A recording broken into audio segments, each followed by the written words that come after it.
अस्सलाम वालेकुम दोस्तों, मेरा नाम है महजान वानी और आप देख रहे हैं कंप्यूटर टिप्स एंड ट्रिक्स। ये मैंने दो फोल्डर बनाए हैं सी ड्राइव के अंदर, फोल्डर 1 और फोल्डर 2। फोल्डर 1 के अंदर मैंने कोई डेटा रखा हुआ है और फोल्डर 2 एम्प्टी रखा हुआ है। कि दो मैंने अलग अलग बार्स खोली है ताकि आप लोगों को आसानी रहे। इसको स्टार्ट कर देते हैं। ठीक है, अब हम आज बताएंगे कमांड के थ्रू इसको क्लियर करते हैं। सेल इससे क्लियर हो जाता है।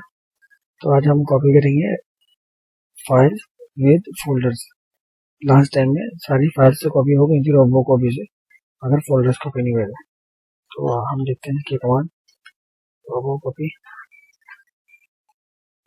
/s का मतलब होता है आपके जितने भी फोल्डर्स है और उसके अंदर जितने भी फोल्डर्स है, यानी फोल्डर्स और सब फोल्डर्स सब कॉपी हो जाएंगे। और एम्प्टी फोल्डर वो कॉपी नहीं होगा। अगर आप एम्प्टी फोल्डर कॉपी करना चाह रहे हैं तो उसके लिए /e भी करना होगा। हमारे पास खैर एम्प्टी फोल्डर नहीं है तो उसकी तो खैर कोई जरूरत नहीं होगी, मगर हम ये लिख देता है। ठीक है, अब हम देखते हैं सी कॉलम फोल्डर 1 में जो कुछ भी है वो डाल दे फोल्डर 2 में। तो जैसे मैं इसके अंदर एंटर करूंगा, ये फोल्डर 1 है, ये फोल्डर 2 है, इसके अंदर कॉपी होना शुरू हो जाएगा।